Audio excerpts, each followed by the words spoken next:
Railway स्टेशनवर चहा विकत होते. म्हणले त्याच्या खोलात गेलो, रेल्वे स्टेशन कधी झालं? हे ज्या वेळेस चहा विकत होते तेव्हा ते रेल्वे स्टेशनच नव्हतं.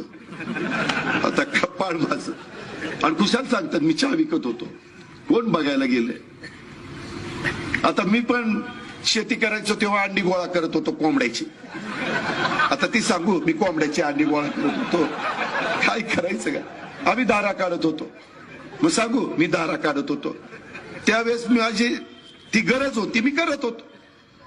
त्याच्यात लाज काय वाटायची? नोटा बंद केल्या आणि आपल्याला सगळ्यांना 40 दिवस रांगेत उभं केलं.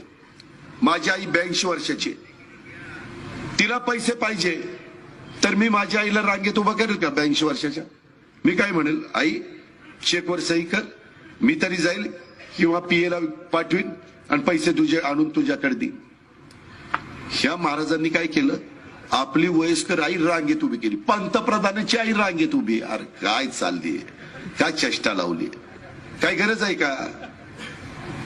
आता मी इथली सभा झाल्यावर जाता जाता आईला काटेवाडीला भेटणार आहे. आईला भेटणार, काय असेल तिच्या तब्येतीची विचारपूस करणार, पुढे निघून जाणार.